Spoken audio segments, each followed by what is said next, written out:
ça nous relève hémorroïdes, qui c'est une maladie qui est assez fréquente. Donc, il répond au nom du docteur Jean-Louis Widner. Donc, je vous souhaite déjà bonne écoute et bonne participation à tous.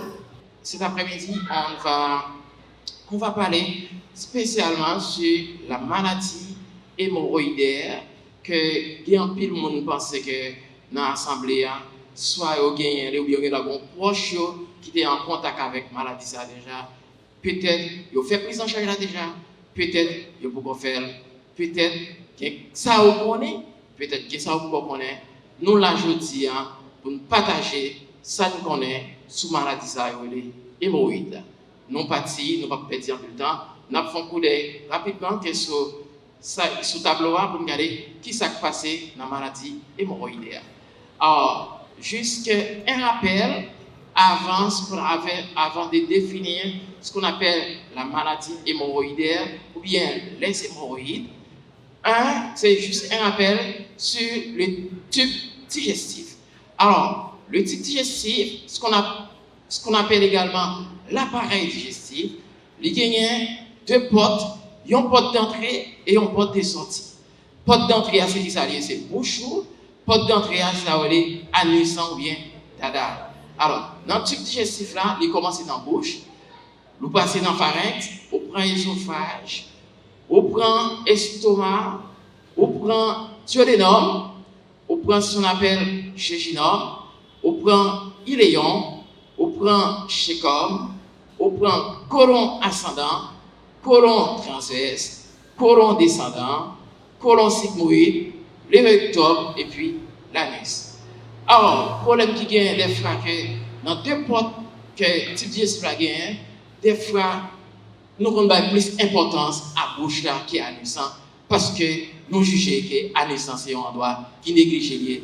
Mais cependant, c'est le problème là-dedans, nous connaissons qui utilité anus. On va parler de la maladie hémorroïdaire. C'est une pathologie qui attaque anus, mais ce n'est pas seule maladie qui a développé dans l'anus. Nous avons ce qu'on appelle la maladie hémorroïdaire. Alors, c'est quoi? D'abord, les hémorroïdes, juste un rappel anatomique.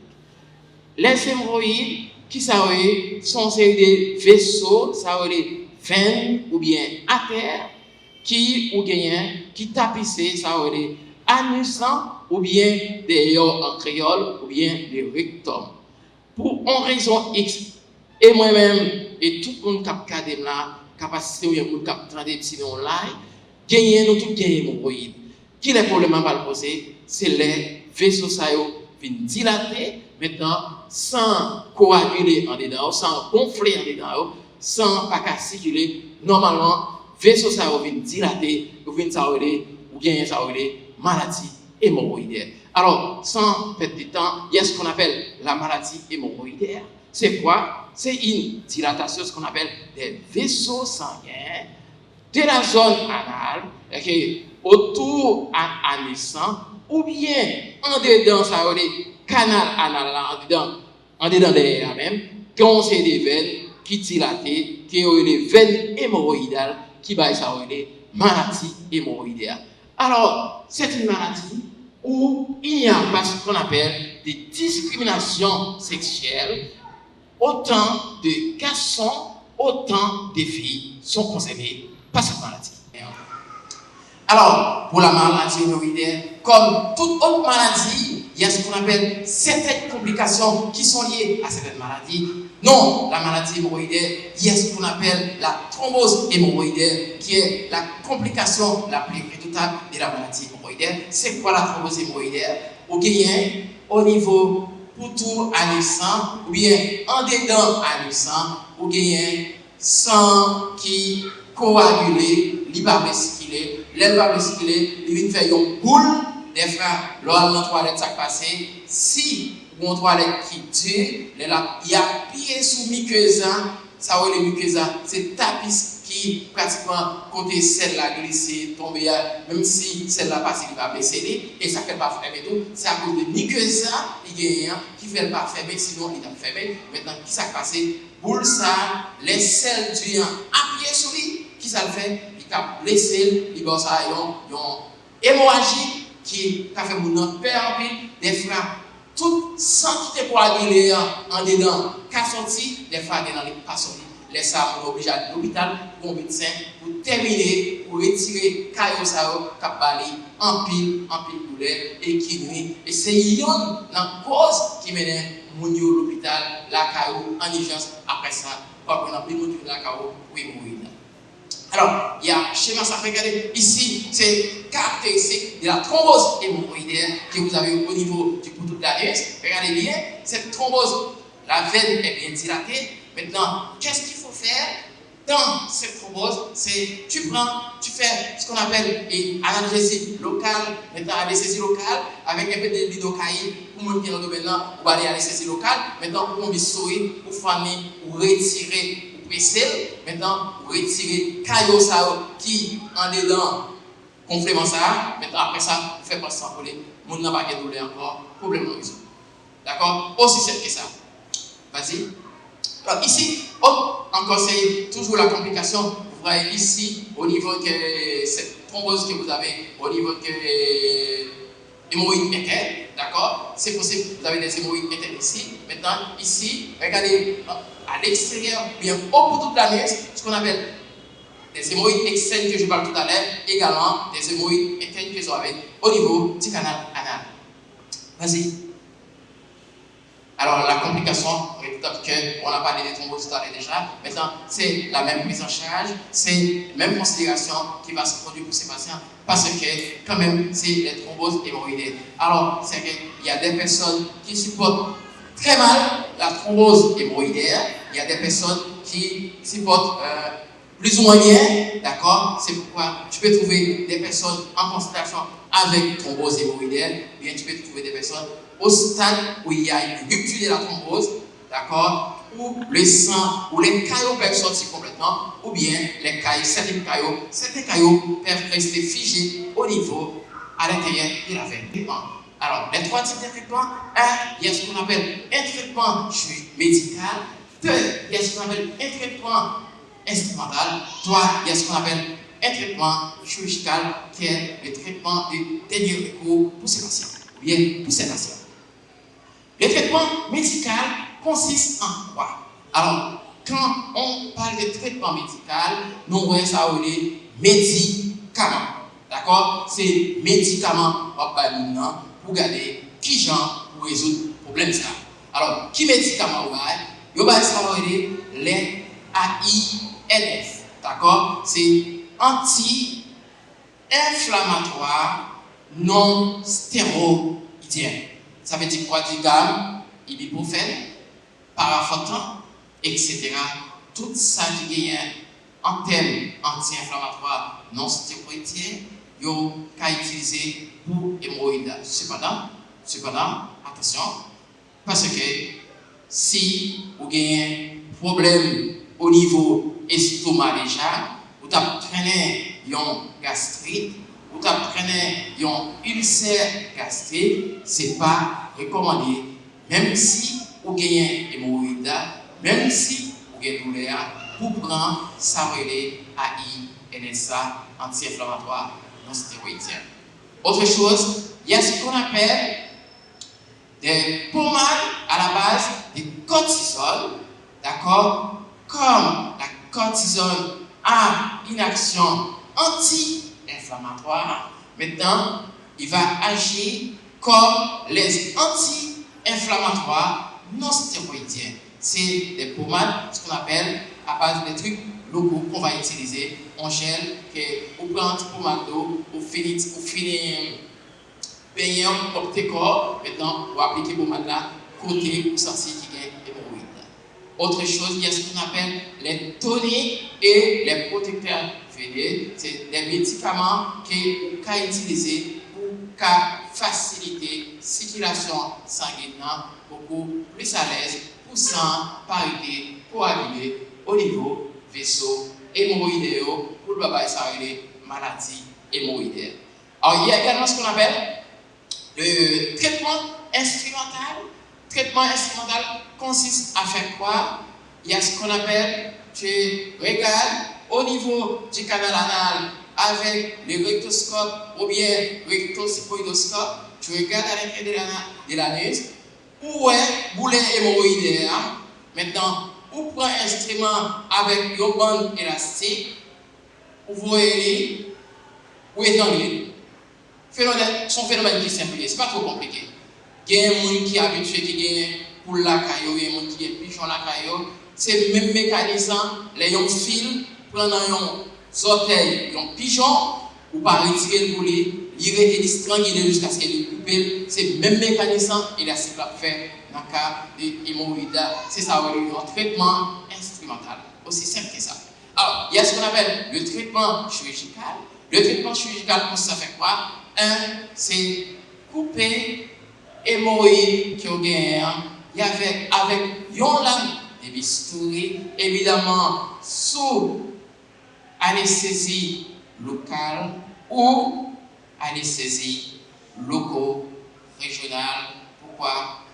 Local, on infiltrer, on bloc, on retirer.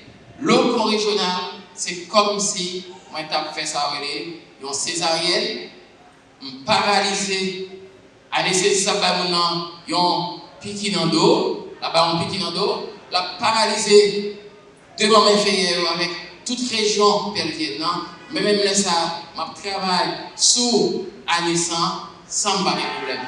D'accord? Ça va être une anesthésie loco-régionale. D'accord? Des fois, tout, dépendamment de l'état du patient. Si le patient, l'anesthésie loco-régionale ne marche pas, puis qu'il en doit, laisse ça, ou quand on dort, on a sédaté, fait pas qu'on a un petit tout, ou retirer l'hémorroïde d'abonné. Cependant,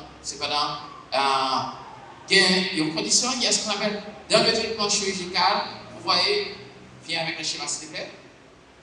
Dans le traitement chirurgical, vous voyez, il y a plusieurs boulets ici. Le traitement, selon des principes, ce qu'on appelle, selon Milligan et Morgan, il ne faut pas résister plus que 3. Plus que 3 boulets. Pourquoi? Parce que si vous retirez plus que 3 boulets, il y a possibilité pour mon arriver que de faire net de la guérir. Maintenant, problème pour vous comme médecin, mon devenu. C'est faire des hémorroïdes, mais il est comme toilette normalement. D'accord? Maintenant, une opération, on y a là, il n'y a pas de toilette du tout. Vous compliquez la vie. D'accord? Maintenant, il ne faut pas retirer plus que 3 boulets. Or, juste à titre d'information, si vous allez là avec un médecin, un médecin chirurgien, il va retirer plus que 3 boulets, ou dit c'est l'argent que besoin de faire, il va vrai? Vous pouvez retourner encore? Mais non, maintenant, il fait prévention, pour ne pas gagner ça, il y a un sténose anal, pour ne pas faire net. Pour compliquer la vie et compliquer la vie médecin. Cependant, vous finissez de retirer plus que 3 boulets, vous les retirez. Si vous ne pas manifester sur le plan clinique, aucun problème, vous quittez mon problème. Si il n'y a pas de problème clinique, 6 mois, 1 an après, vous pouvez réintervenir encore pour attaquer le boulet que vous avez. Laissez Alexandre a cicatriser 3 premiers retirés déjà. Pas de problème pour retirer de l'autre. Sinon, si vous retirez, on va faire une grande chirurgie. S'il y a 5 boulets, il y a 6 boulets, vous retirez tous les 6 ensemble, laissez ça, la guérir, derrière faire net. Problème pour vous comme chirurgien, problème pour vous comme malade, et vous avez vraiment des difficultés, sont malades, vous avez en pile difficultés à venir parce que vous ne pouvez pas résoudre le problème. Vous pouvez aider lui, mais cependant que la bonne dans le problème sur le plan clinique également. Si il y a des jeunes médecins qui aspirent pour faire chirurgie, attention, pas céder à caprice malade là, faire sans rien faire malade là. On fait bien et pas sans malade à nous faire, pas obéir à notre malade bien à caprice malade là. Autre chose qui est facile. Il y a ce qu'on appelle dans tout ça, que ce soit facteur étiologie, clinique, physiopathologie, etc. Le plus important, ce qu'on appelle la prévention de toute maladie, c'est le plus important parce que prévenir mieux vaut que guérir. Alors, ça veut dire quoi? Il y a ce qu'on appelle, j'avais pas développé dans les facteurs favorisant diète qui est piquée et très épicée. Cependant, je reviens à la prévention pour dire une diète qui est riche en fibres également favorise ou bien peut aider dans la prévention et cap empêcher l'hémorroïde de développer la carrière. Deuxièmement, il y a ce qu'on appelle les diètes peu épicées et moins piquées, d'où l'inverse, diète qui piquée et très épicée, qui favorise maladie à Pinacao, d'où dans la prévention, diète peu épicée et moins piquant. Également, il faut boire beaucoup de liquides, attention, pas forcément alcool, d'accord? Beaucoup de liquides, de l'eau, du jus, mais pas forcément alcool pour prévenir la maladie hémorroïdaire. Également, la lutte contre la constipation, il y a ce qu'on appelle le complexe qu'on appelle vagino-anal. Pourquoi? Des fois, il y a certaines personnes, notamment certaines personnes, qui refusent d'aller à se faire déféquer, aller à la toilette, parce que des fois, sur le plan psychologique, ils pensent que ça a un impact sur lui, parce que vu la position de l'anus, également la position de l'autre organe intime, ça a une corrélation, mais ça n'a rien à voir évidemment. Maintenant, il est recommandé d'aller au moins une fois à la toilette, une fois à la toilette chaque jour, ou bien chaque 2 jours. C'est très bien, c'est physiologique, c'est normal. Comme tu manges, tu dois déféquer également, c'est normal. Également, il y a ce qu'on appelle, il faut combattre ce qu'on appelle la sédentarité. Évidemment, la carrière, il y a un peu de monde qui est sédentaire, donc il y a un peu de monde qui à féliciter, mais il y a certains pays, notamment les pays industrialisés, il y a des personnes qui sont sédentaires, mais au CEO, il ne faut pas lever, sortir là, aller là. Maintenant, ça favorise ce qu'on appelle, il faut combattre pour prévenir ce qu'on appelle la maladie hémorroïdaire. Pas seulement la maladie hémorroïdaire, d'autres maladies, notamment les maladies cardiovasculaires, qui peuvent développer à partir de ce qu'on appelle de la sédentarité, également à partir d'autres facteurs que vous connaissez plus bien que moi. Alors, on termine avec la prévention, on termine avec la présentation. Je vous remercie. Alors, je vous remercie. Je suis à votre service pour vos questions, vos suggestions. Alors, docteur Jean-Louis Wittner, encore, c'est un médecin chirurgien qui est spécialisé dans la chirurgie générale, également la chirurgie des grands brûlés. Adresse aussi qui compte lié, c'est Delma 31, numéro 26, complexe, médical, polyvalent, pour tous les problèmes de chirurgie, pas seulement les hémorroïdes. J'attends vos questions et vos commentaires. Merci à toutes. J'attends vos questions. Merci. Donc, nous remercions le docteur Jean-Louis pour si belle présentation ça que nous avons fait. Donc, je demande à tout le monde qui a une question, passez par devant.